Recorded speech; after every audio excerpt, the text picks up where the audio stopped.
Ang artista na sangkot sa iskandalo ay pinalibutan ng isang grupo ng mga reporter pagkababa niya ng eroplano. Sa sitwasyong iyon, wala siyang ibang magagawa kundi ang magtago sa banyo para magpalit ng ibang damit. Ngunit, hindi inaasahang may nakakilala pa rin sa kanya na naging dahilan ng pagtakbo niya at hindi sinasadyang sumakay sa maling sasakyan. Bilisan mo, tulungan mo ako, ilagay mo ang mga bagahe sa tasa. Ikaw ba si? Ako si Kin Fei. Sa sandaling iyon, ang lalaki ay medyo naguguluhan at medyo masaya. Dahil sa sitwasyon, wala siyang magagawa kundi ang maging driver ng babaeng ito. Ang tawag mula sa assistant ay nagparamdam kay Kin Fei na may mali. Ate, bakit hindi ka pa sumasakay? Nakasakay na ako. Sigurado ka bang nasa isang itim na Audi ka na may plakang 65.527? Sa sandaling iyon, napagtanto ni Kin Fei na nakasakay siya sa maling sasakyan. Nagkamali pala siya sa huling numero ng plaka sa kanyang pagmamadali. Ang babaeng ito ay si Kin Fei at tinutulungan niya ang kanyang matalik na kaibigan na si Kim na makipagnegosasyon upang tapusin ang kontrata nito. Ngunit, hindi sinasadyang na misinterpret ito at inakalang lihim siyang nakikipagkita sa isang kasal na lalaking abogado sa hating gabi. Nag-aalala si Kim na namalaman ng kumpanya ang kanyang intensyon na tapusin ang kontrata, kaya ayaw niyang linawin ang sitwasyon. Kaya't tanging si Kim ilang ang karanas pag-usig na ito. Ngunit dahil sa hindi inaasahang pagkakataon na ito, nagkaroon sila ng isang fairy tale ending.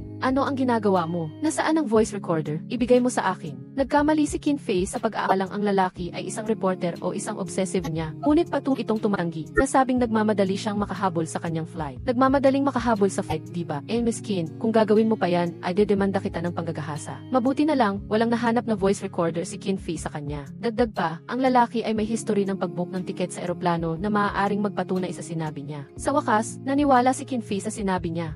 Hindi inaasahang nang maramdaman ni Fei na pagod na ang buong katawan niya, sinikap niyang kunin ang unan sa niya, ngunit nakita niyang isang higanting poster niya, at kahit ang kanta na tumutugtog sa kotse ay ang kanta niya. Sa sandaling ito, hindi na niya kayang maniwala na wala siyang masamang intensyon sa kanya. Para, Miss Kin, nagkakamali ka talaga, kung may gustong sabihin, hintayin mo lang na makipag-usap sa pulis. Pinatunayan ng lalaki na isa siyang doktor na nagtatrabaho sa Haxi Hospital, at hindi siya isang paparazzi, at lalong hindi siya isang obsessed fan ni Kin Fei. Sa patuloy na kahila ng manager na si Rensiki, nag-aatubili lang si Kin Fei na humingi ng tawad sa kanyang pagkakamali. Naramdaman ni Rensiki na wala siyang sinseridad, kaya nagsulat si Kin Fei ng isang apology letter. Hindi inaasahang pag-uwi ni Xing Zaizi, agad niyang inilagay frame ang apology letter. Kin Xiaofei, mahaba pa ang ating mga araw na darating. Handa na ang kontrobersyal na aktres na si Kin Fei narapin ang isang malaking krisis sa karera. Ang bagong pelikula na nakipag-usap ay kinasela, at ang reality show na kinunan niya noong nakaraang linggo ay gusto ring alisin ang kanyang footage. Sobrang balisa si Rensiki at handa malon mula sa building.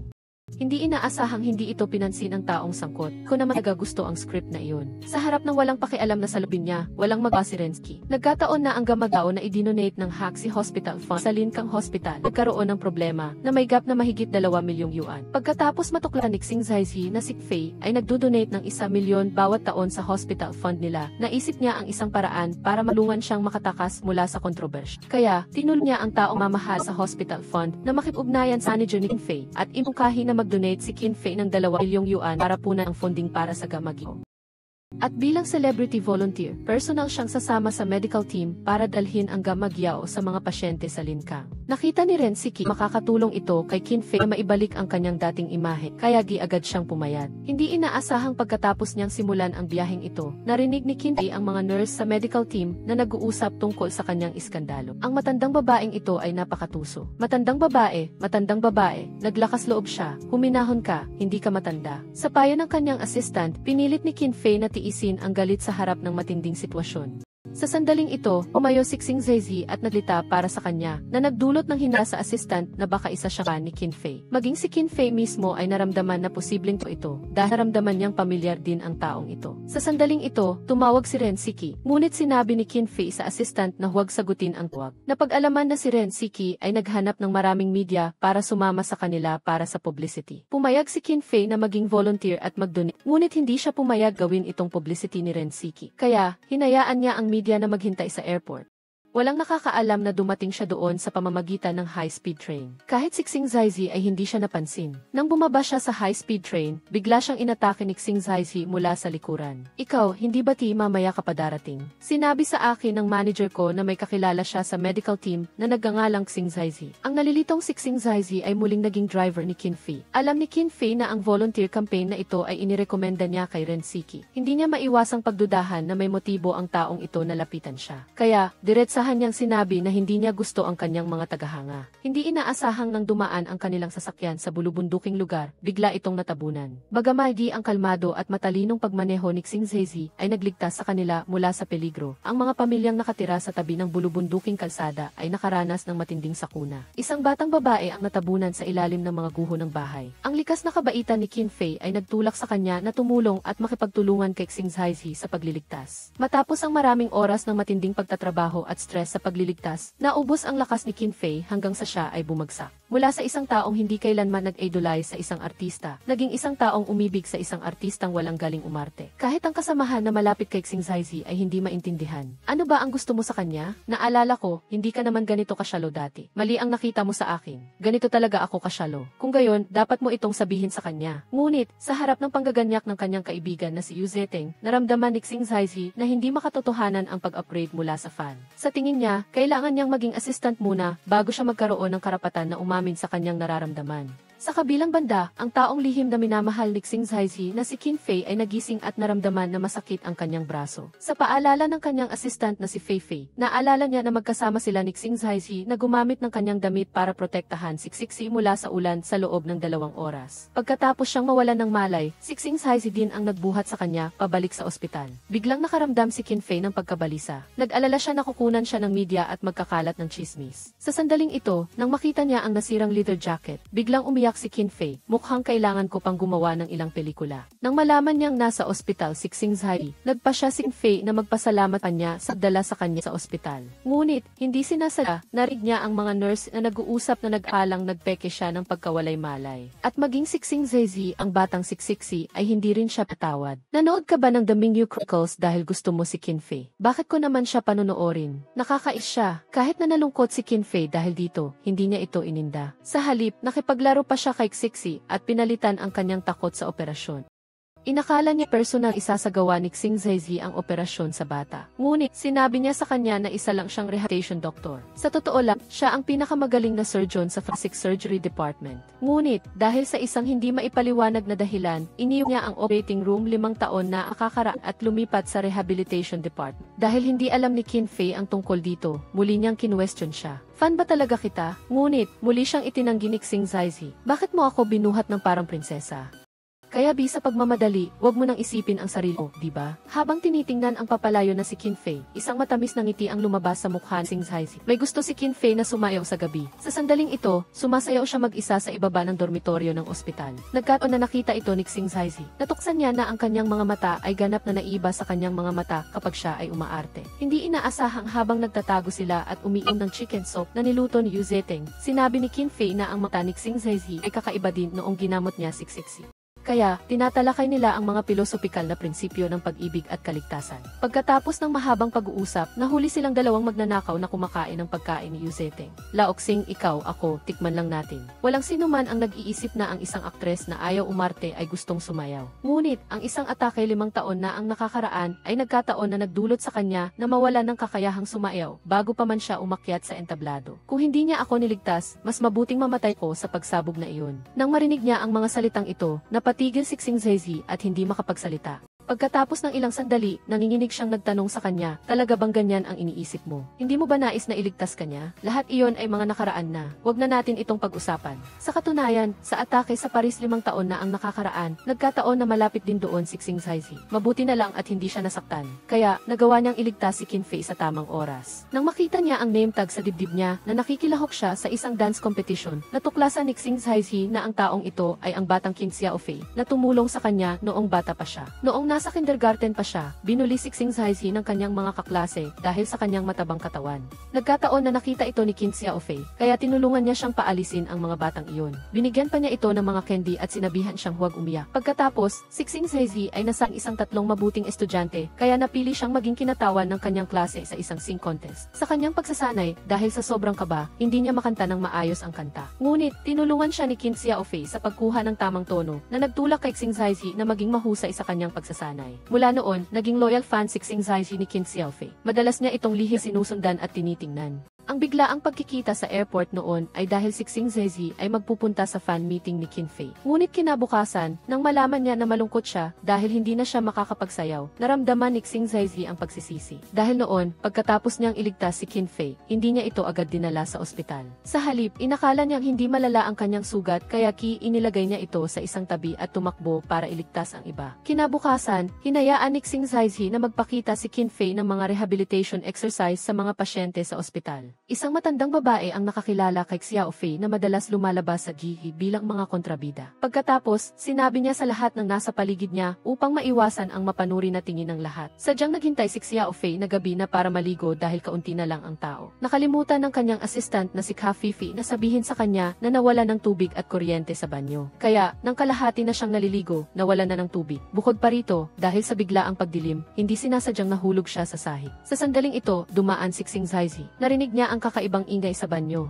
Nang matuklasan niya ang problema ni Qin Fei, binigyan niya siya ng kanyang naipong tubig at tinulungan siyang hugasan ang kanyang buhok. Kasabay nito, nagbigay din siya ng kanyang mungkahi. Sa halip na magtago, mas maganda kung haharapin mo ng buong tapang ang lahat. Mayroon lang naman na mahigit 100 pasyente sa ospital. Kapag madalas kayong magkita, masasanay na lang din sila. Bukod pa rito, mahina ang signal dito sa bundok. Hindi mo kailangang mag-alala na kukunan ka ng video o litrato at ipopost sa online. Naramdaman ni Qin Fei na may punto siya. Kinabukasan, hindi na rin niya tinago ang kanyang sarili. Nang makita niyang may nagtatago na kumukuha ng litrato sa kanya, masaya pa niyang pinayagan ang mga ito na kumuha ng litrato sa kanya. Nang malaman niya na nag-aala ang mga pasyente na mahina ang signal sa ospital at hindi nila mapapanood ang live broadcast ng Mid-Autumn Festival, nagpunta si Qin Fei sa direktor para humingi ng pahintulot na mag-organisa ng isang maliit na pagtatanghal para sa lahat ng mga pasyente sa ospital. Hindi inaasahang nang nasa kalagitnaan na siya ng pagkanta, biglang bumuhos ang lakas na ulan. Nang makita niya na nagsisimulang magsipag-alis ang mga tao, nalito si Qin Fei habang nasa kasagsagan ng kanyang pagtatanghal.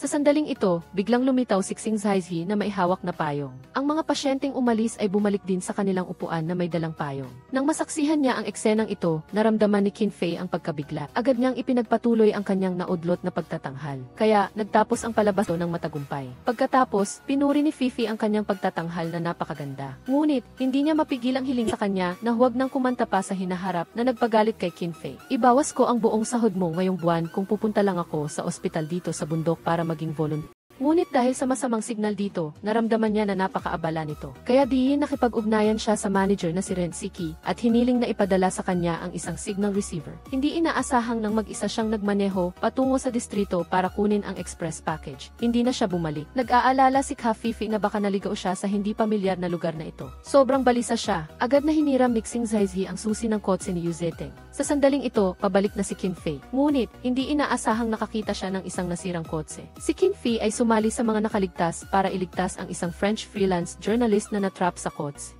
Kaya ginaantala ang oras. Nasugatan si Qin Fei sa palad ng kanyang kamay dahil sa basag na salamin ng sasakyan habang tumutulong siyang magligtas. Nang dumating si Xing Zai, nagkataon na nakita niyang nasusunog ang isang kotse at may panganib na sumabog. Dahil sa pagmamadali, sumigaw siya. Qin Xiao Fei. Nang makita ni Xing Zi na ligtas ang babaeng mahal niya, nakahinga siya ng maluwag. Nagtaka si Qin Fei kung bakit tinawag siyang Qin Xiao Fei. Ngunit bago pa man siya makapagtanong, tinawag siya ni Liao Yans na hindi naman malubhang nasugatan para tulungan siya. Lalabas na matalik na kaibigan din siya ng lalaki. Ang pangunahing trabaho ni Liao Yans ay security at ang sideline niya ay miyembro ng Xiaoyun Rescue Team. Sa pagkakataong ito, nag-organisa siya ng training camp sa katabing distrito. Nabalitaan niya bigla ang pagguho ng lupa sa Linkhang, kaya pumunta siya doon kasama ang kanyang kaibigang French journalist upang tingnan kung may matutulong sila. Sa kasamaang palad, sila mismo ang naaksidente at napunta sa ospital. Bagaman may naitulong si Qin Fei sa pagliligtas ng mga biktima, galit pa rin si Xing Zai sa kanyang pagiging pabaya sa sarili. Baka nag-alala siya para sa iyo.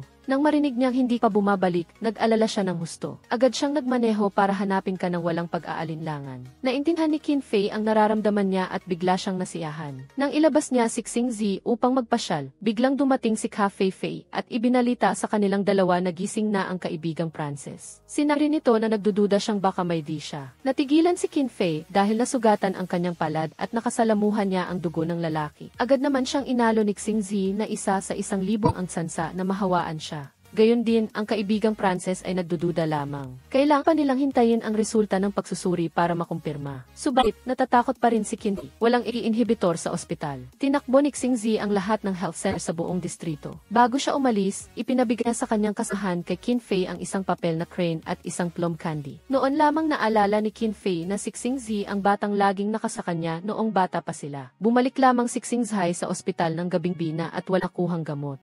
Sinabi niya sa kanya na ang pinakamabilis na gamot ay darating pa bukas. Gusto ni Xing Zi na mapasaya si Qin Fei habang naghihintay ng resulta. Ngunit pakiramdam ni Qin Fei ay minamalas siya, kaya sinabi niya na hindi na kailangan pang gawin ni Xing Zi ang anuman. Nasaktan si Xing Zi at agad na niyakap ng mahigpit si Qin Fei. Sinabing anuman ang mangyari, mananatili siya sa tabi niya. Pagkasabi niya niyon, biglang umilaw ang mga ilaw na matagal nang hindi gumagana. Agad namang tumakbo ang kaibigang Frances na nagdududa sa kanyang sakit at sinabing negatibo ang resulta ng pagsusuri niya. Nang marinig iyon, lumiwanag ang mundo ni Qin Fei na nakulong sa dilim. Pakiramdam niya, iyon ang swerte na dinala ni Xing Zi para sa kanya. Salamat, Choi, ano nang tinawag mo sa akin? Taba Choi, nakilala kita. Bilang isang sikat na vlogger, nag-post ang kaibigang Frances ng isang video na nagpapasalamat sa kabaitan ni Xiao Fei. Dahil din dito, nabunyag sa publiko ang kanyang pagbubuluntaryo sa ospital sa bundok. Mula noon, nagbago ang imahe ni Qin Fei na nasasangkot sa eskandalo ng mahinang pag-arte.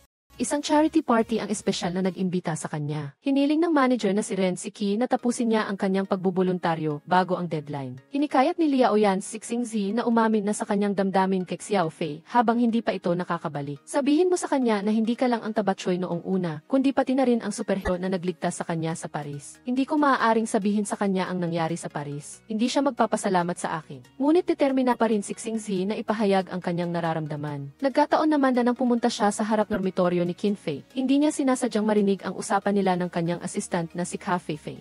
Pinayuhan ni Ka Feifei si Qin Fei na magpaalam kay Xing Zi. Ngunit para itago ang kanyang nararamdaman, sinabi ni Qin Fei na magkaibigan lang sila ni Xing Zi na mahigit sa taon na at hindi naman sila nag-uusap, kaya bakit pa magpapaalam. Labis na nadismaya Xing Zi. Buti na lang at matalas ang mata ni Ka Feifei at pinuntahan si Yu Zicheng para kunin ang contact number niya. Kailangan mong i-report sa akin ang anumang nangyayari. Sige, walang problema. Ngunit nang bumalik si Xiao Fei sa lungsod para dumalo sa charity party, muli siyang siniraan ng aktres na si Jin Weiwei. Inedit nito ang recording ng usapan nilang dalawa at ipinakalat ito. Nagpalabas sa mga reporters na ang pagbubuluntaryo ni Qin Fei sa Lin Kang Hospital ay isang pagpapanggap lamang. Galit na sumagot si Qin Fei sa kanya, na lalong nagdulot ng malaking gulo. Mabuti na lang at tinulungan siya ng aktres na si Lu Xiao. Pagkatapos, nagpasalamat si Qin Fei sa kanya. Hindi inaasahan ni Qin Fei na ang dahilan pala ng pagtulong ni Lu Xiao ay dahil tinulungan niya si Liu Yan sa Lin Kang na siyang first love niya. Sa loob ng medical team, galit ang lahat para kay Qin Fei. Ngunit hindi nagsalita si Xing Zi. Nagpaiyak kay Qin Fei at nagpadismaya sa kanya sa ginawa ni Xing Zi. Ngayon, malaki ang gulo niya, hindi ka ba nag-aalala kahit kaunti? Maraming taong mag-aalala para sa kanya. Hindi mahalaga kung wala ako roon. Sa katunayan, ang mga salita ni Qin Fei na taliwas sa kanyang nararamdaman kanina ay labis na nagpasakit kay Xing Zi. Naramdaman niyang hindi siya mahalaga para kay Qin Fei, na pareho lang kung naroon man siya o wala. Hindi alam ni Qin Fei ang tungkol ito at patuloy lang niyang hawak ang kanyang telepono. Umaasang siya ang unang makakakita ng mensahe mula kay Xing Zi. Nakita ni Ka Feifei ang sitwasyong ito at nababahala siya.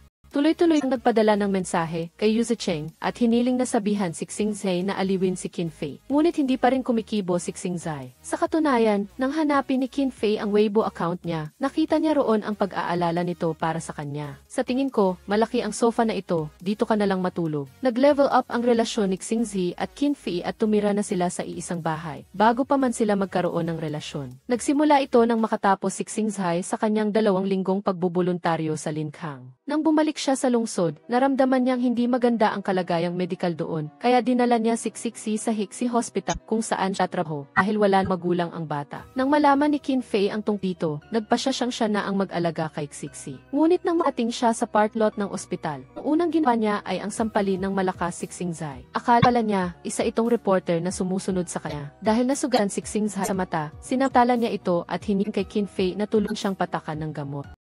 Ngunit dismayado si Qin Fei dahil tinawag siya nitong Qin Xiaofei. Huwag mo akong tawaging Qin Xiaofei, 3 taon akong mas matanda sa iyo. Ang bastos mo naman at hindi mo ako tinatawag na ate. Pagkatapos, habang pinag-uusapan nila ang rehabilitation plan ni Xixi, biglang nakatanggap si Qin Fei ng tawag mula sa kanyang ina. Sabi ng kanyang ina, pupunta sila sa Huhai kasama ang kanyang tiyuhin at kapatid sa loob ng ilang araw. Balak ni Qin Fei na i-book sila ng 2 kwarto sa hotel, ngunit iginiit ng kanyang ina na manatili sa bahay niya. Hindi maganda ang relasyon ni Qin Fei sa kanyang ina. Hindi na siya nag-abalang magpaliwanag at pagkatapos ng tawag, naghanap siya ng pansamantalang upahan para sa kanya at kay Xixi. Ngunit hindi niya ipinaliwanag kay Xingzai kung bakit hindi siya pwedeng umuwi sa sarili niyang bahay. Nag-aalala at nagtataka si Xingzai, kaya naisip na lang niyang ipagamit sa kanila ang sarili niyang kwarto. Nang dalhin ni He Feifei ang bagahe ni Qin Fei, sinubukan ni Xingzi na itanong sa kanya ang dahilan ng pag-ugali ni Qin Fei. Ang ate ko, dahil sa nanay niya, kaya hindi siya okay. Ngayon, medyo gumaan na ang pakiramdam ni Xingzai. Basta hindi si Fei ang nagtatago ng lalaki sa kanyang bahay, ay na. Kaya may pag-asa pa siyang mapromote. Sa una, walang intensyon si Qin Fei na makasama sa iisang bahay si Xingzai. Ngunit pagkatapos manatili ni Xingzai sa ospital sa loob ng isang gabi, balik niya kinabukasan para dalhan sila ng agahan. Nagulat siya nang makitang ginawa ni Qin Fei ang kanyang bahay na parang pugad ng daga. Sunog na sunog ang piniritong itlog at tinapay. Dagdag pa rito, hindi maganda ang paggaling ni Xixi. Nagkaroon pa siya ng lagnat. Dahil dito, napagtanto ni Qin Fei na hindi niya kayang alagaan mag-isa si Xixi. Kaya, kinailangan ni Qin Fei na hilingin kay Xingzai na manatili. Simula nang dumating sa Huhai ang kanyang ina, tiyuhin, at kapatid, ginawa ni Qin Fei na son ang kanyang abalang trabaho at hiniling sa kanyang assistant na si Feifei na sunduin siya sa paliparan. Ngunit nang makita niya ang mga larawan ng masayang paglilibang ng tlo sa Huhai, hindi niya maiwasang makaramdam ng pagkadismay at pag-isa. Kaya, mag-isa siyang uminom. Nang makita ito ni Xingzai na kasama na niya sa iisang bahay, agad niya itong sinamahan. Naungkat nilang muli ang nakaraan nang umalis si Qin Fei nang hindi nagpapaalam.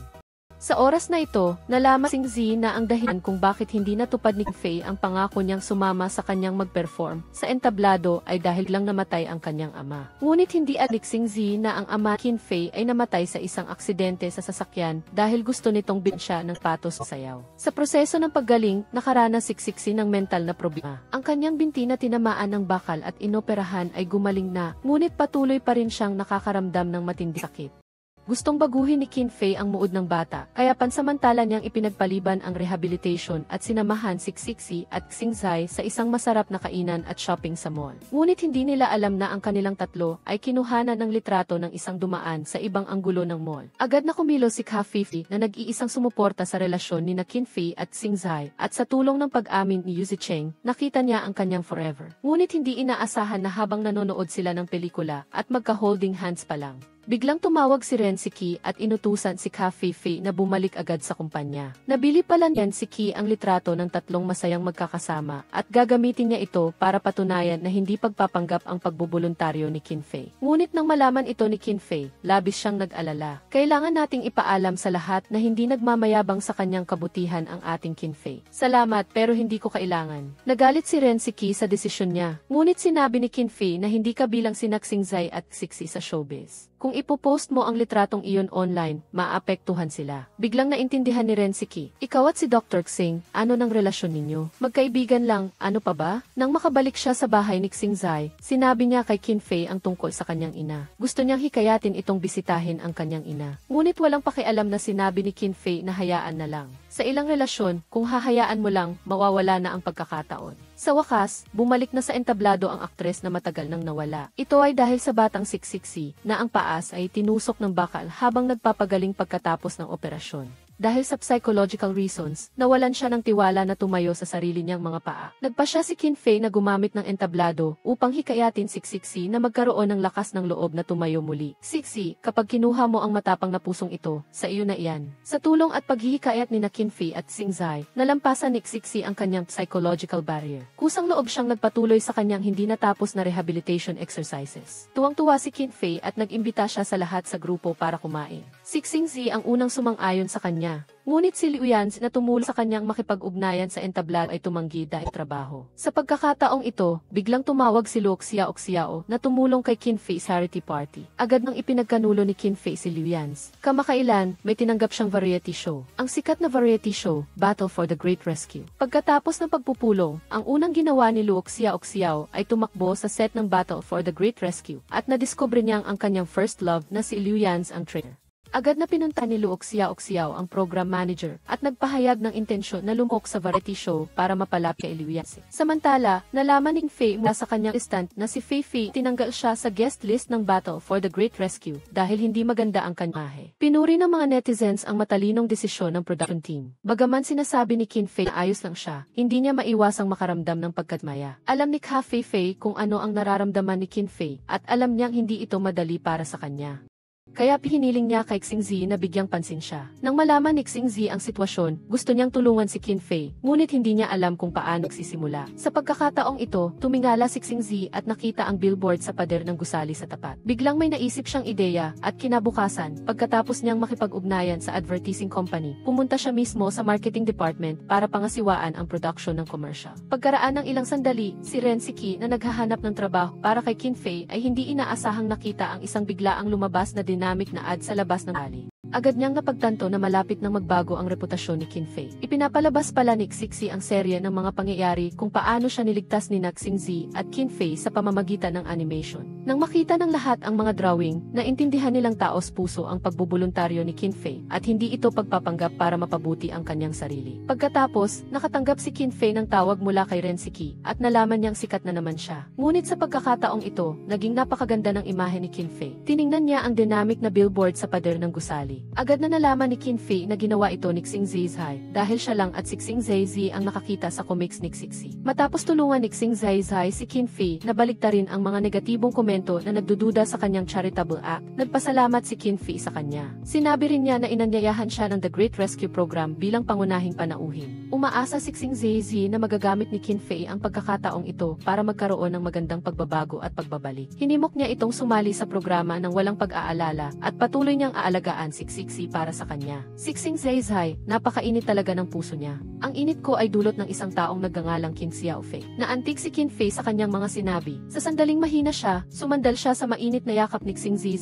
Ngunit dahil sa mga pangyayari sa nakaraan, hindi siya lakas loob na gumawa ng isa pang hakbang. Naisip niya na kung magiging matalik na magkaibigan lang sila, hindi sila magkakahiwalay. Kinaumagahan, habang naghahanda si Xingzi na lumabas, nakita niya ang sulat na iniwan ni Qin Fei. Sinabi niya na dinala niya si Xingzi para sa rehabilitasyon at humiling na dalhin niya ang mga regalo sa kanyang ina para sa kanya. Alam ni Xingzi na ayaw makita ni Qin Fei ang kanyang ina. Kaya matapos niyang dalhin ang mga regalo at damit sa ina ni Qin Fei, pumunta siya sa ospital para hanapin siya at pinayuhan si Qin Fei na pumunta sa airport para makipagkita sa kanyang ina ng isang beses. Sa bibig, matigas pa rin siyang nagsabing ayaw niyang makita siya. Ngunit sa huli ay hindi niya napigilan ang kanyang sarili at tumakbo patungo sa airport. Bagaman medyo tense at awkward ang pag-uusap ng mag-ina, ipinakita pa rin ng ina ni Qin Fei ang pag-aalala para sa kanyang anak. Umaasa siya na kung si Qin Fei ay makaranas ng anumang paghihirap sa hinaharap, lalapit siya kanya. Sa loob, medyo na-bother si Qin Fei. Wala naman silang malalim na galit sa ikiis, dahil lamang pagkatapos ng 2 taon ng patay ng niyang ama, mabilis siyang nakahanap ng bagong ama.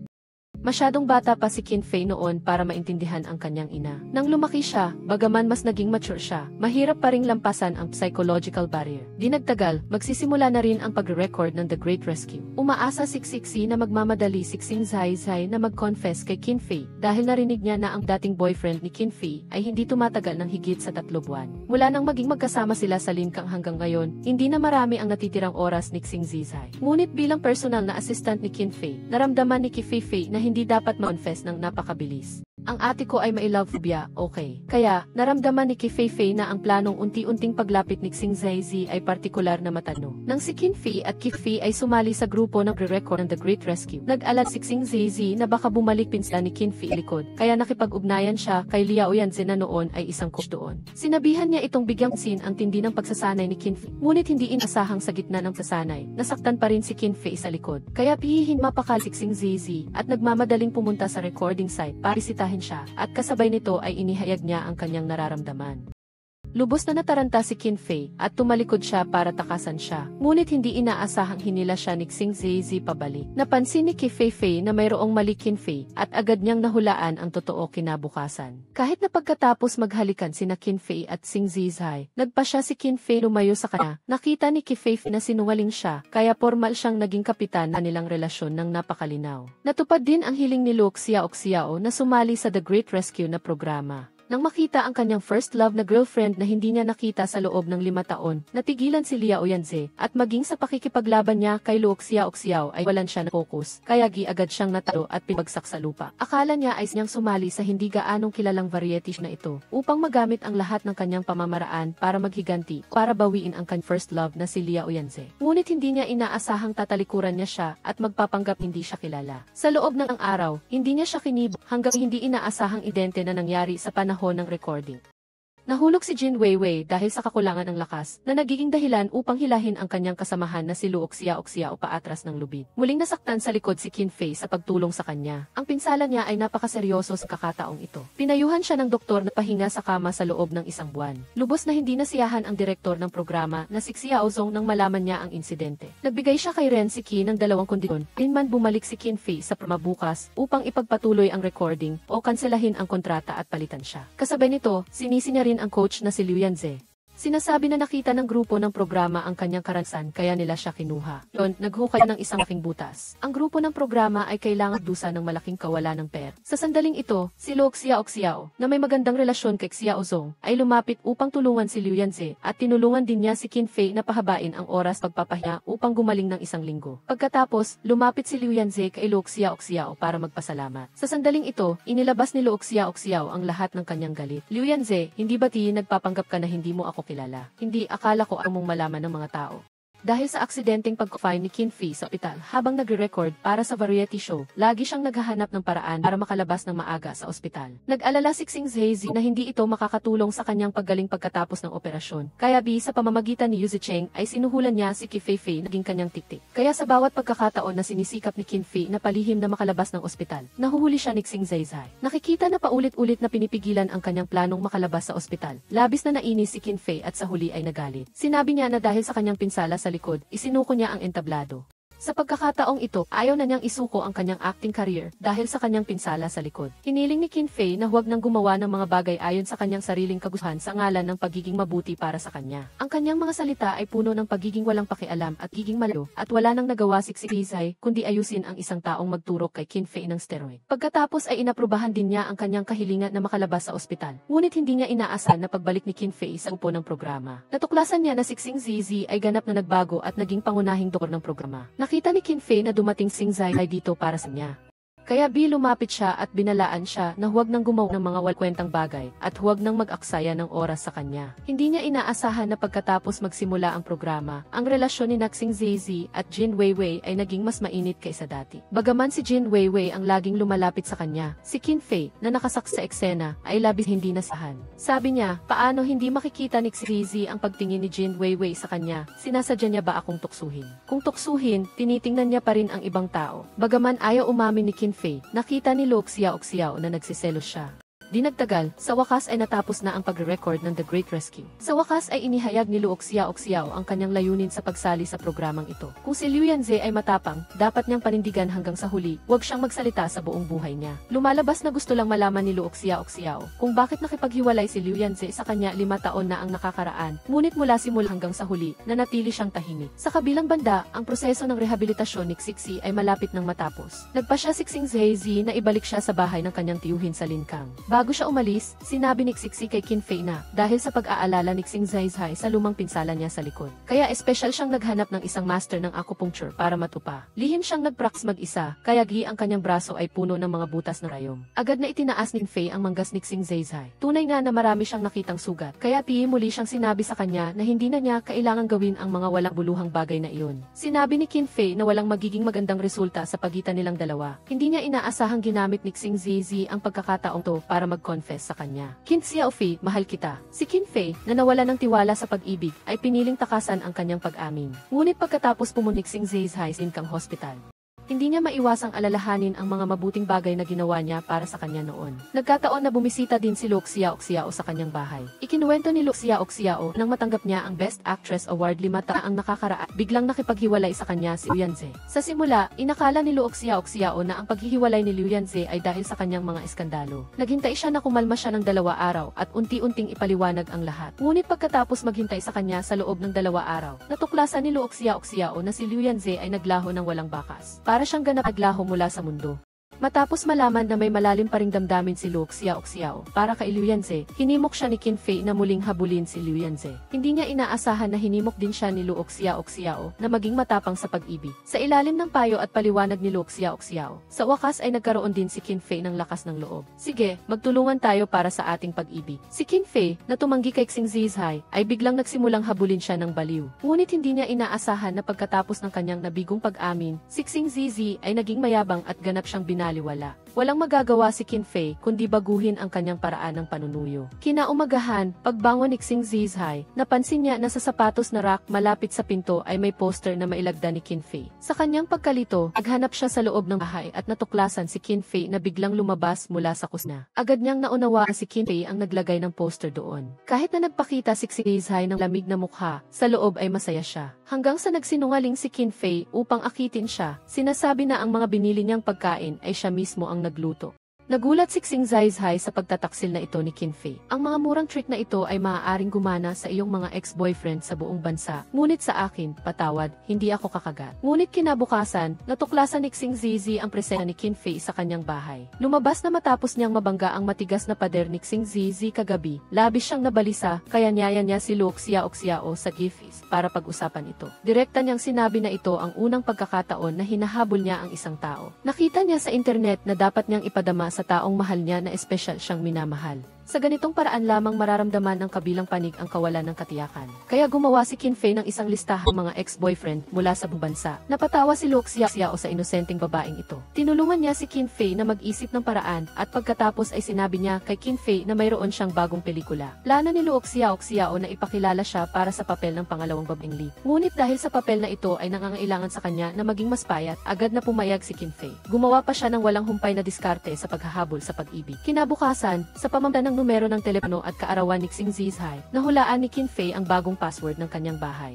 Ipinakita pa rin ni Xing Zizi ang pagiging walang pasensya niya tulad ng dati, ngunit sa loob ay ganap na kabaliktaran. Nang malaman niyang kailangang magbawas ng timbang si Qin Fei para sa bagong papel, agad siyang bumalik sa kanyang sarili. Ang pinakamahalaga ngayon ay ang nutrisyon. Ano ba ang ginagawa mo? Akala mo ba napakabuti na ng iyong kalusugan? Samantala, sinimulan na rin ni Luke Xiaoxiao ang kanyang paghahanap sa pag-ibig. Nagpunta siya sa security company kung saan nagtatrabaho si Liu Yanze upang upahan siya bilang kanyang personal na bodyguard. Ngunit hindi niya inaasahan na tatanggihan ni Liu Yanze ang kanyang alok sa trabaho. Na sinasabi sa manager na nang magsimula sa trabaho, sinabi niya na hindi siya tatanggap ng personal na security projects. Kaya, iminungkahi niya sa manager na mag-ayos ng iba pang pangunahing tauhan sa kumpanya upang kumpletuhin ang gawaing ito. Siyempre, hindi pumayag si Luke Xiaoxiao at iginiit na si Liu Yan lamang ang kanyang magiging personal na bodyguard at ibinalik ang desisyon sa manager ng security company at kung kailan niya makukumbinsi si Liu Yanze. Saka sila magsasara ng deal. Lubos na nababagabag si Liu Yanze at niyaya si Xing Zizi na uminom para maibsan ang kanyang kalungkutan. Lumabas na taon na nakakaraan, nakipaghiwalay si Liu Yanze kay Luke Xiaoxiao. Ay dahil kailangan niyang pumunta sa ibang bansa para sa isang lihim na misyon. Ngayon, bagaman bumalik siya na buo ang katawan, si Luke Xiaoxiao ay isa ng malaking celebrity, habang siya, na isang retired na sundalo, ay isa lamang simpleng bodyguard. Si Qin Fei, na bumalik upang habulin si Xing Zizhai, ay nagkunwaring nagsinungaling upang hanapin siya ng kabilang panig. Nang malaman ni Xing Zizi na niloko siya, labis siyang nagalit at sinabi niya lamang na hindi niya tatanggapin ang kanyang pag-amin at tumalikod. Ngunit hindi inaasahan na pagkatapos mapalabas ang variety show sinalihan ni Qin Fei. Dahil sa pag-edit, lalo pang pinalaki ang kanyang mga pagkukulang.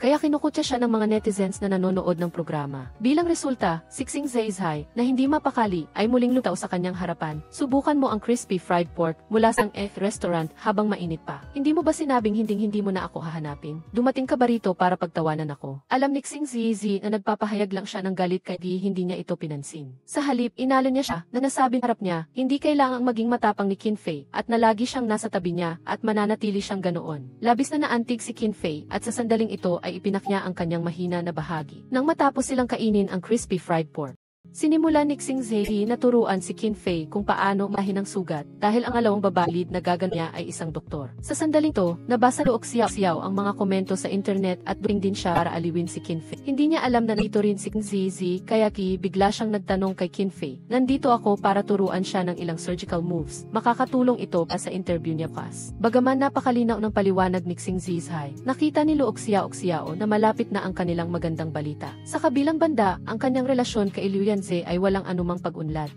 Kaya sa halip na aliwin si Qin Fei, siya ay nalasing at nawala ng malay. Tumawag pa siya kay Liu Yanze at inilabas ang lahat ng kanyang sama ng loob sa loob ng maraming taon. "Ano sa tingin mo ang sarili mo, ha? Masamang lalaki ka." Narinig ni Xing Zhe ang mga salitang ito at nanginginig na agad na kinuha ang telepono at sinabi kay Liu Yanze ang kasalukuyang sitwasyon na sinasabi sa kanya na pumunta doon at iwi si Luok Xiao. Matapos mapatahan ni Liu Yanze si Luok Xiao para matulog, nang maghahanda na siyang umalis, bigla niyang napansin na may naglagay ng kahon sa harap ng pinto niya.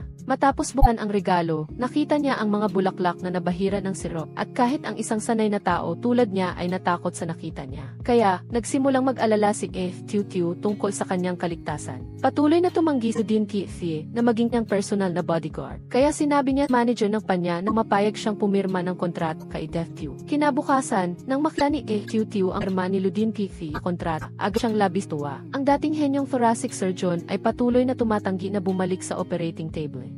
Pinayuhan siya ni Fei na lakas looban na sundin ang kanyang mga pangarap. Ngunit hindi niya inakala na ngayon ay gumagala lang siya sa rehabilitation department. Sinabi ni Fei ang isang bagay na nagpatahimik kay Fei. Isang pangarap napakaposible. Bago matupad, iyon ang pinakamagandang panahon. Sa oras na ito, si Fei mismo ay nahihirapan dahil nagkakaroon siya ng problema sa pagdaan ng kanyang mga pangarap at karera. Katatapos lang ni Fei mag-shoot ng bagong pelikula at mabilis na tumaas ang kanyang acting skills. Ang kanyang kasikatan ay mabilis ding tumaas.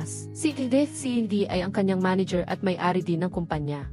Gumawa siya ng 1-0 taong kontrata para sa kanya. Bukod sa pinakamataas na benepisyo sa industriya, binigyan din siya ni Hi ng 3% ng stock ng kumpanya. Kasabay nito, narinig Hi na gumawa ng mga pelikula at serye sa lalo na ang pagdidisenyo ng isang martial arts film na may imahe ng isang babaeng bida para kay Fei. Sa ganoong kanais-nais na mga kondisyon, hiniling ni Fei kay Fei na pumirma kaagad. Ngunit hindi pa rin makapagdesisyon si Fei dahil ang pangarap niya ay laging pagsasayaw. Gayunpaman, dahil sa kanyang pinsala sa likod, hindi siya makatayo sa entablado ng mahabang panahon.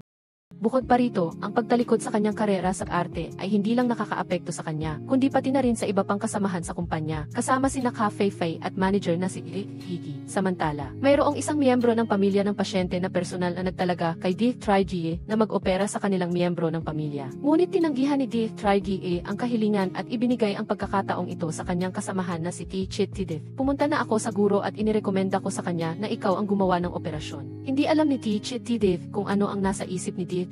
Napakahalaga ng operasyon ito sa pinuno ng ospital. Ngunit si Gie ay tumangging pumayat. Kung matagumpay ang isagawa ni Tidif ang operasyong ito, para na rin siyang magawa ng malaking serbisyo sa ospital. Sa susunod na taon, ang kanyang buhay ay aabot sa rurok at ang promosyon at pagtaas ng sweldo ay hindi maiiwasan. Si Fei nasa tabi ay nagkataong narinig ang kanilang usapan. Inanyayahan niya si Tidif lumabas at tanungin siya tungkol sa partikular na sitwasyon. Alam ni Fei na hindi pa rin tinatalikuran ni Gie ang kanyang pangarap na mag-opera. Ngunit ang nangyari sa nakaraan ay nagpatanggal sa kanya ng lakas ng loob na magpatuloy.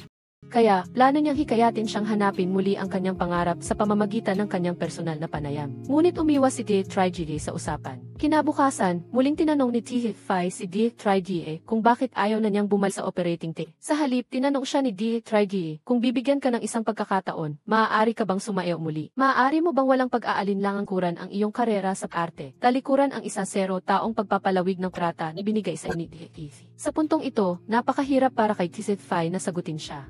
Hanggang sa nakita niya na ang zone dance troupe na kanyang dating sinalihan ay nagpahayag ng pagsasara at paghinto sa operasyon. Agad na binago ni Fei ang kanyang schedule at tumakbo sa dance troupe. Matapos huminto ng mahabang panahon, nagpasya siya, "Ano ang aking desisyon? Hindi ko na ipagpapalawig ang kontrata." Labis na nag-alala si Gie nang marinig niya ito. Dahil 3 taon na ang nakalipas, pumirma si Gie sa isang sunduan sa pamumuhunan kay Tia. Ang pag-alis ni Fei ay tiyak na magiging dahilan upang hindi maabot ng Star Art Entertainment ang napagkasunduang kita. Sa oras na iyon, hindi sina Gie at Fei ang haharap sa isang malaking kabayaran na 50 milyong yuan, ngunit maging ang iba ay mawawalan din ng trabaho. Walang ibang paraan, nagplano si Fei na lumapit kay Tia Umaasa si Didit na magbabago ang isip niya. Kaya, partikular siyang bumista sa ina ni Tiet-Fai, umaasang mahikayat niya si Tiet-Fai. Kasabay nito, nagpa siya rin ang ipromote si Ka Fei-Fai sa artistic director. Ang kondisyon ay dapat niyang kumbinsihin si Tiet-Fai na ipagpatuloy ang kontrata. Ngunit hindi niya inaasahan na mas gugustuhin ni Ka Fei-Fai na mawala ng trabaho.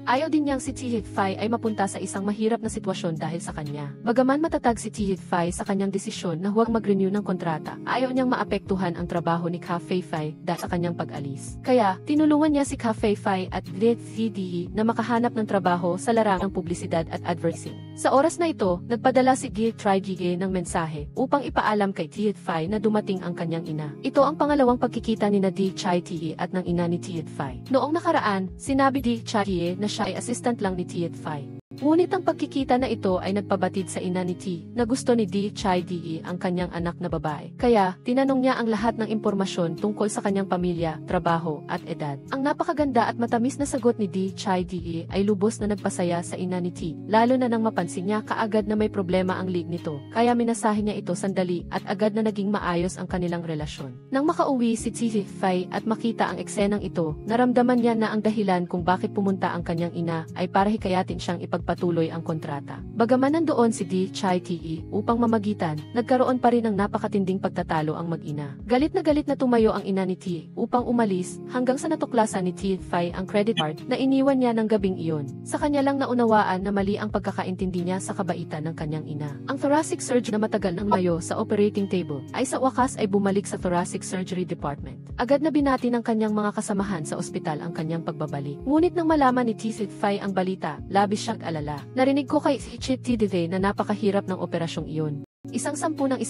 pagkakamali ay hindi dapat mangyari. Labis na itong sinabi, sa oras ito, hindi alam ni Tiet-Fai na bumalik si Didit sa thoracic surgery department para sa kanyang sarili. Pagkatapos, sinabi ni Tiet-Fai kay Didit na pupunta siya kay Tiet-Fai nabukasan upang makipagnegosasyon tungkol sa kasunduan sa Star Art Entertainment. Biglang naramdaman ni Didit na pamilyar pangalang Tiet-Fai. Sinabi ni Tiet-Fai na ang kabilang partido ay inegosyante na madalas lumalabas sa economic news. Hindi nakakagulat na narinig niya ang pangalang ito. Hindi niya inaasahan na nang pumunta si Tiet-Fai para makipagnegosasyon kay Tiet-Fai, hindi niya ito naabutan. Ngunit nakatanggap siya ng magandang balita na pumayag si Tiet-Fai na i-extend ang duan sa Star Art Entertainment ng isa pang 3 taon. Patuloy na mamumuhunan sa kumpanya at ililipat din sa kanya ang 3% ng mga stock. Labis na natuwa si Tiet-Fai, pakiramdam niya may regalo bumagsak mula sa langit. Masaya niyang ibinahagi ang magandang balitang ito kay Didit, ngunit hindi niya alam na si Tiet-Fai ang taong nagtalaga kay Didit na tulungan ang kanyang asawa na mag-opera. Lumalabas na ang asawa ni Tiet-Fai ay mailong cancer at ang lokasyon ng pinsa ay medyo kaiba.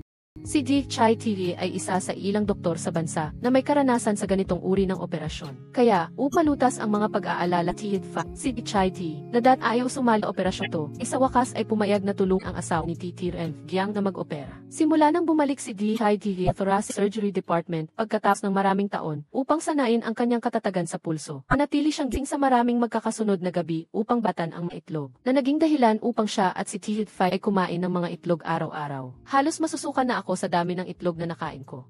Hanggang ngayon sinabi ni Didit kay Tiet-Fai na ang pangalan ng miyembro ng pamilya ng pasyente ay Tiet-Fai. Sa puntong ito, nahulaan ni Tiet-Fai na ginamit siya ni Didit upang takutin si Didit at sa huli, ang kasunduan sa pagitan ng dalawang panig ay pinalawig ng 3 taon. Sinabi ni Didit na ang pinakamahusay na magagawa niya ay tulungan silang dalawa na mag-ugnayan. Bilang kapatid, si Didit ay makakapagligtas ng buhay at si Tiet-Fai ay magkakaroon ng kalayaan para sa sarili niya. Ito ay orihinal na dalawang napakagandang bagay, ngunit galit na galit si Tiet-Fai. Sinabi niya na si Didit ang kanyang huling hangganan, ang bagay kay Tiet-Fai ay hindi dapat ipasok sa kanya. Kaya, dahil ayaw niyang maging kahinaan ni Didit at para magawa niya ang gusto niyang gawin sa kanyang sarili, nauna si Tiet-Fai na ipahayag sa social media na hindi na siya mag-renew ng kontrata sa Star Art Entertainment. Pagkatapos, pumunta si Tiet-Fai sa ospital upang makipagkita kay Tiet-Fai na laging nasa tabi ng kanyang asawa sa ward. Naunawaan ko ang iyong nararamdaman, ngunit hindi mo dapat gamitin ako upang takutin Didit. Matapos basahin ni Didit ang anunsyo ni Tiet-Fai tungkol sa pag-i-renew ang kanyang kontrata sa Star Art Entertainment, agad niyang natindihan ang layunin nito. Nagpasalamat si Di Chai Te kay T.Fai, ngunit kasabay nito, sinabi rin niya ang kanyang desisyon na isagawa ang operasyong ito. Ngunit dahil 5 taon na siyang hindi humahawak ng scalpel, ibinigay ni Di Chai Te ang posisyon ng Chief Surgeon kay si Chit Te, habang siya ay tumayo lang sa tabi upang pulong at gumawa ng pinakamahusay na plano operasyon. Ngunit sa panahon ng operasyon, naroon si Chit Te ng isang maliit pagkakamali na nagdulot ng walang pay na pagdugo sa arterya ng siyente. Nagpa siya si Di Chai Te na siya na mismo ang humarap sa gawain ng pagtatahi ng sugat at pagpapahinto ng pagdurugo. Ngunit hindi niya inaasahan na sa mahalagang sandali, nangyari muli ang insidente 5 taon na ang nakakaraan dahil ang digmaan sa Sumon ay naging sanhi ng pagkabigo ng operasyon ni Di Chai Te. Ang batang si Tiug na namatay sa operasyon na iyon ay muling nakita harap ni Chai Te na nagdulot sa kanya ng pagkabigla at lang tigil na pagpapawis. Bagaman nakayanan niyang ayusin sa tamang oras at walang medikal na insidente na nangyari, pagkatapos niyang ipaubay si Chit Te tapusin ang operasyon, si Di Chai Te na natiling babalot dilim na nagdulot sa kanya ng labis na pagkabigo. Ano ang nangyayari sa iyo? Medyo pagod lang, hayaan mo akong sumandal sandali. Ilang sandali pagkatapos, opisyal na pumirma si DTN, Jiang ng isang kasunduan sa pagpapalawig ng panahon sa Star Art Entertainment at kasabay nito, isang karagdagang kasunduan sa pamumuhunan. Bagaman hindi nag-renew ng kontrata si T.Fai, nagpasya siyang gamitin ang lahat ng perang kinita niya sa mga nakalipas na taon upang mamuhunan sa Star Art Entertainment at maging isa sa mga kasosyo ng kumpanya. Hindi alam ni Fei ang tungkol dito at inakala na aalis na si T.Fai sa Star Art Entertainment, halos tumulo ang kanyang luha at sipon. Bakit parang obligado akong makipaghiwalay ngayon? Sinadya ni T.Fai na itago ang lahat at nagkunwaring ialiw siya hanggang sa dumating si T.Fai at sinabi ang totoo. Nang malaman niyang iaalis si T.Fai sa Star Art Entertainment, si Fei na napromote bilang artistic director ay naramdaman ang kaligayahan ng pag-aasawa. Samantala, si Di Chai Te ay lubos na nasiraan ng loob at muli siyang humingi ng tulong sa isang psychologist. Pinayuhan siya ng psychologist na iwasan ang anumang sitwasyon na maaaring magpaalala sa kanya ng nakaraan. Kasama rito ang paghinto sa kanyang trabaho sa ospital sa loob ng isang panahon. Nagkat naman, gusto rin T.Fai na dalhin siya sa isang lugar upang makapagpahinga. Kaya, nagplano siyang makbay kasama si Di Chai Te. Buntis ka talaga? Hindi ko alam.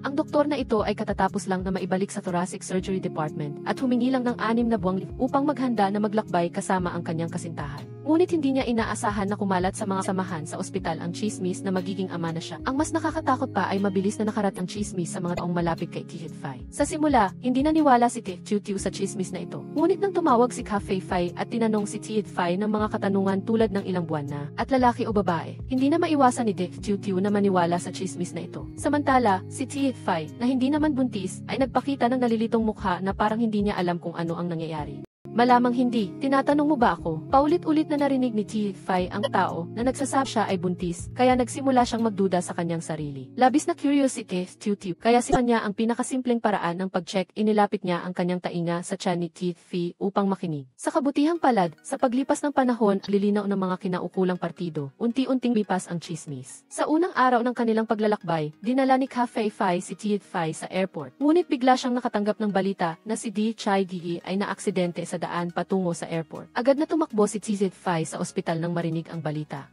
Nang makita niyang sugatan lang si Di Chai Te sa pulso, medyo gumaan ang loob niya. Nalaman ng psychologist ang nangyari sa daan patungo sa airport, na nakita niya si Tiugya na matagal nang namatay, lumabas sa gitna ng kalsada, kaya mabilis siyang nagmanyobra upang bumangga sa guardrail sa gilid ng kalsada. Sinabi ng psychologist na mas malala ang kanyang hallucination kaysa kanyang inaasahan. Pinayuhan siya ng psychologist na huwag nang magmaneho at subukang baguhin ang kanyang kapaligiran upang makita kung may pagbabago. Kung pareho pa rin ang resulta pagkatapos ng 2 buwan, kailangan niyang kumuha ng mas malakas na gamot. Kaya, nagpa siya si Di Chai Te na maglakbay ng mag-isa sa loob ng 2 buwan. Ngunit dahil ayaw niyang mag-alala si T.Fai, itinago niya sa kanya ang totoo. Nagsinungaling lang siya na ipinadala ng ospital sa Australia para sa trabaho, at pansamantala, hindi siya makakasama sa kanya sa paglalakbay sa kasabay nito, si Tiu na nasa isang party, ay hindi sinasadyang nakita si Yung Bien, na laging may masamang hangarin sa kanya. Ang pagtanggi ni Tiu na uminom kasama siya ay nagpagalit sa kanya. Lihim na idinagdag ng kanyang assistant ang mangga kung saan siya ay allergic sa kanyang inumin, na naging sanhi upang malagay sa panganib si Tiu habang nagmamaneho. Sa isang hindi matatag na estado, tumawag lang siya kay Ludin Bife para humingi ng tulong. Kinabukasan, nagising si Tiu sa kanyang kama sa bahay. Naaalala ang mga nangyari noong nakaraang gabi. Tumawag siya kay Ludin Bife upang magpasalamat sa kanya, ngunit walang sumasagot. Habang tinatalakay ang trabaho sa kanyang assistant, nabasa niya ang balita na si Ludin Bife ay nasugatan habang nasa tungkulin. Agad na tumakbo si Tiu sa ospital, at si Di Chai Te ay nagmadali rin na pumunta sa ospital ng matanggap niya ang balita. Ngunit hindi niya inaasahan na sa proseso ng pagliligtas kay Ludin Pithi, muli na namang nakita ni Kevin si Claudia. Napansin ni Gi Anbo, ang guro ni Zaizi, nakakaiba ang ekspresyon ni Kevin, kaya ginagpa siya mismo ang magsasagawa ng operasyon kay Liu Yanze. Hindi nagtagal, matapos magtagumpay ang operasyon ni Liu Yanze, espesyal na kinausap ng guro si Zaizi. Matapos malaman ang kasalukuyang sitwasyon ni Kevin, sinabi niya na si Zaizi ay palaging ang estudyanteng pinakapinagmamalaki niya. Hindi pa ngayon ang oras para sumuko. Bibigyan kita ng oras, ibalik mo rito ang pinakamahusay kong estudyante. Dahil sa komplikadong psikolohikal na issue, madalas na nagkakaroon ng mga guni-guni si Zaizi, kaya bihis sa payo ng psychotherapist, nagpa siyang mamuhay mag-isa sa loob ng 2 buwan. Ngunit dahil ayaw niyang mag-alala si Qin Fei, nagsinling siya na ipinadala siya ng ospital sa Australia para sa isang business trip. Sa sandaling aalis na si Zaizi, tinawagan siya ni Xixi para sabihin na maayos ang kanyang paggaling at hindi na sumasakit ang kanyang binti. Inayos din ng tito at tita ni Xixi ang kanilang tirahan at gawa itong homestay. Tiningnan niya ang mga litratong ipinadala sa kanya ni Xixi. Binago ni Zaizi ang kanyang itineraryo at tungong Lincang County, ngunit hindi niya inaasahan na biglang pupunta ang kanyang magiging bayaw sa kanyang ate, si Qin Fei. Ang batang lalaki ay may napakataas na VE, hindi pa man siya nagtatapos ng high school ay nagutan na niya ng tama ang mga tanong sa college entrance exam sa pamamagitan ng larawan ng buwan na ipinadala ni Zaizi kay Qin Fei. Nahulaan pa niya na nasa bansa siya, tulad ng sa sikat na rehiyon ng Ubas, ang Lincang County. Agad na nakipag-ugnayan si Qin Fei kay Xixi na nasa Lincang County at nakumpirma niya na si Zaizi ay homestay ng tito at tita ni Xixi. Pagkatapos, nagpanggap siyang isang bisita at nag-book ng kwarto sa homestay online. Dinala ni Qin Fei ang kanyang kapatid na lalaki na nagpumilit sumama sa Lincang County kinagabihan. Nilinlang ni Xixi si Zaizi upang sunduin ang bisita. Sa sandaling iyon, nakita niya ang isang babaeng nakasuot ng puting blusa at itim na palda na may dalang maleta na bumaba sa bus. Nagkamali si Zaizi sa pag-aakala na siya ang kanyang target. Ate, nakita mo ba? Nahuli na kita sa akto. Makikipag-chat ako sa iyo, okay? Naman, buti na lang at may sapat na tiwala pa rin si Qin Fei kay Zaizi. Sigurado siya na hindi siya nito ipagkakanulo, kaya hindi siya nag-eskandalo. Umasa lamang si Qin Fei na maipaliwanag ni Zaizi kung bakit siya nagsinungaling tungkol sa business trip. Ngunit ayaw pa ring sumagot ni Zaizi. Sinasabi lang niya na hindi niya sinasadya na linlangin siya, kaya lalong nagalit si Qin Fei. Hindi na niya ito pinansin. Upang malaman ang dahilan kung bakit siya nilinlang ni Zaizi, tinanong ni Qin Fei si Xixi kung ano ang ginawa niya sa homestay. Sinabi ni Xixi sa kanya na pagdating ni Zaizi sa kanilang homestay, naghanap agad siya ng trabaho sa iba't ibang lugar. Hindi siya nakinig sa payo ng kanyang tiyuhin. Pagkatapos niyang magtrabaho, umupo lang siya ng mag-isa at minsan ay nakikipag-usap sa sarili. Tulad ng isang mandang lalaki na naloko sa isang online relationship sa simula ng taon. Pagkarinig nito ni Qin Fei, namutla siya. Habang wala si Zaizi sa silid, palihim siyang pumasok dito. Ngunit hindi siya nakahanap ng anumang ebidensya ng isang online relationship. Sa halip, natuklasan niya na pinag-aaralan ni Zaizi ang isang thesis tungkol sa advanced stage cancer. Ang pinakamahalaga, ipinrin pa ni Zaizi ang thesis iyon na nagpaniwala kay Qin Fei na natuklasan na niya ang katotohanan. Labis siyang nalungkot.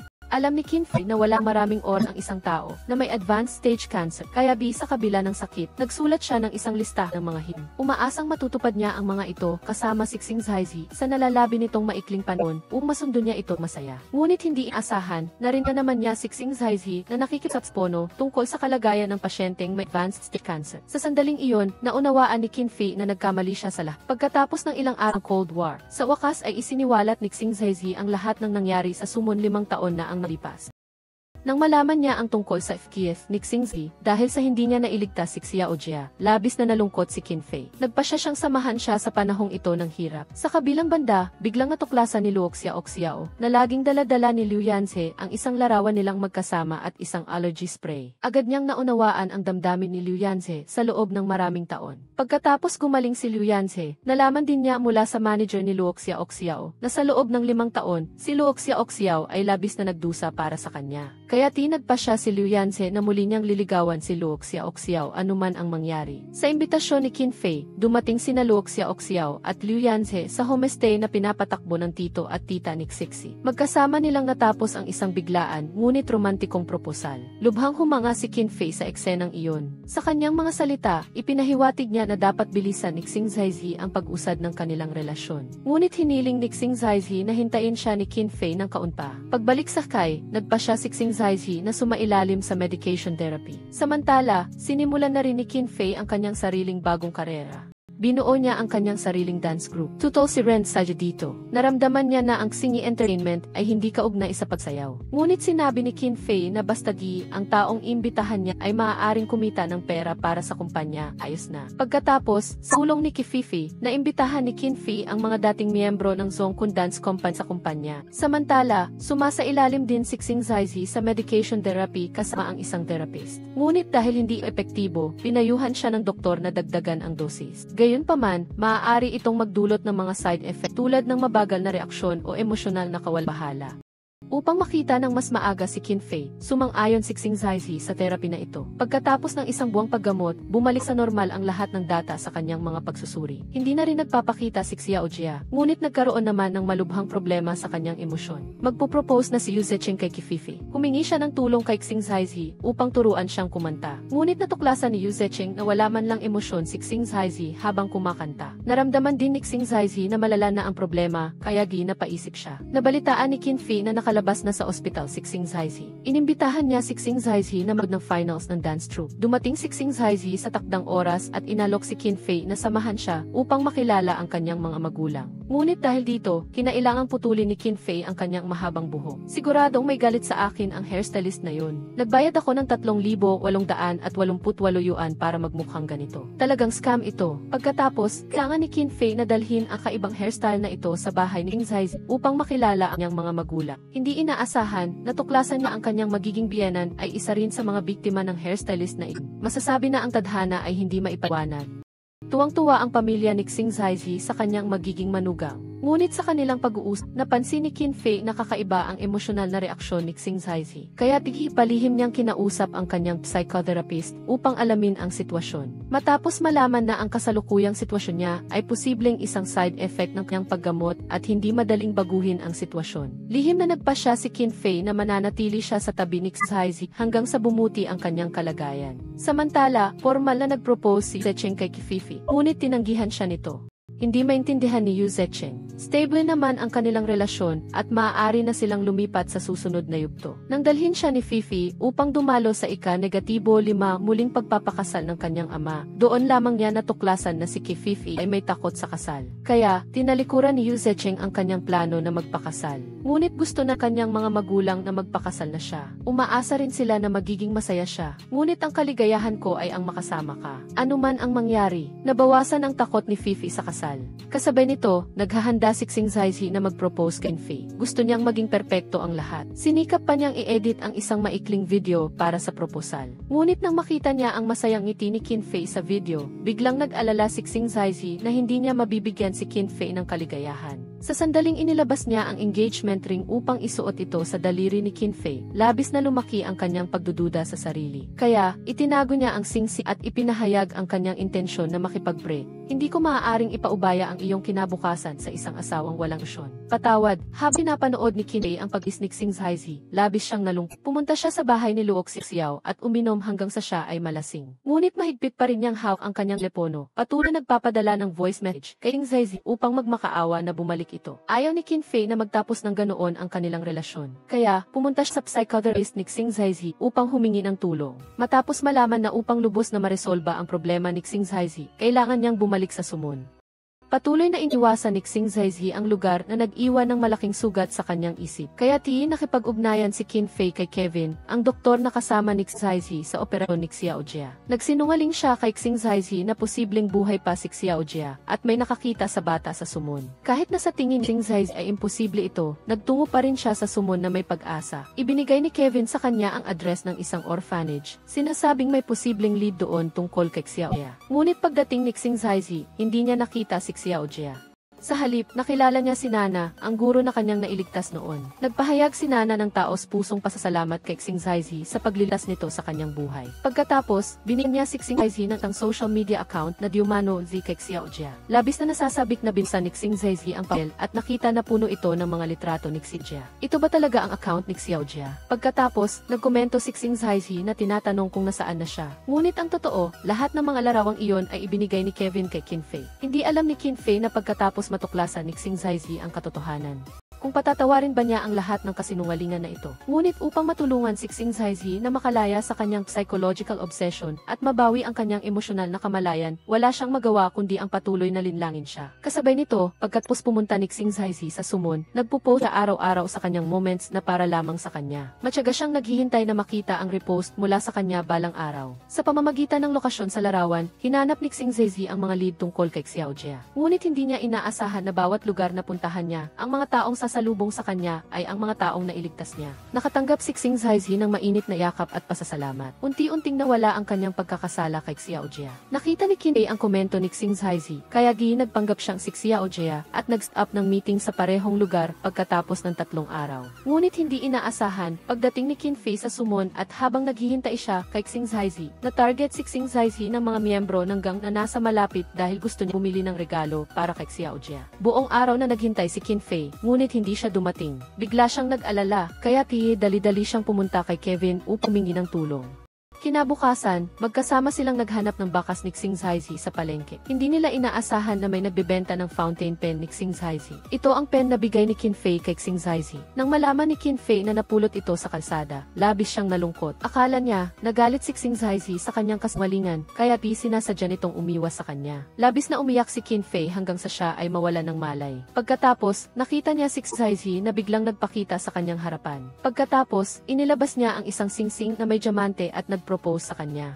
Sila ay nagsagawa ng isang maliit ngunit romantikong kasal sa sumon. Ngunit gaano man kaganda ang panaginip, kailangan pa rin niyang gumising. Kung mas maganda ang panaginip, mas malungkot si Qin Fei kapag nagising siya. Ayaw niyang magdalamhati ang pamilya ni Xing Zaizi, kaya nagsinungaling siya na hindi maganda ang kalusugan ni Xing Zaizi sa sumon, kaya nagpa siya itong manatili doon ng isa pang taon. Pagkatapos ng 4 na buwan, hindi na maitago ni Qin Fei ang kanyang kasinungalingan. Umaasa ang ate ni Xing Zaizi na si Xing Zixu na makakalimutan niya ang nakaraan upang mabuhay siya ng maayos. Ibinigay pa ni Xing Zixu ang deed of sale ng ari-arian kay Qin Fei. Sinabi niya na inilipat na sa pangalan ni Qin Fei ang bahay ni Xing Zaizi bago siya pumunta sa sumon. Lahat ng tao sa paligid niya ay pinayuhan siyang huwag nang lokohin ang sarili. Naniniwala sila na malamang hindi na babalik si Xing Zaizi. Ngunit ayaw pa ring sumuko ni Qin Fei. Nanatili siya sa bahay ni Xing Zaizi, naghihintay ng himala. Kinagabihan, napanaginipan niya na bumalik si Xing Zaizi. Nang magising siya, tuwang-tuwa siyang tumakbo palabas para hanapin siya. Sa lumabo na liwanag, nakita niya si Xing Zaizi na papalapit sa kanya.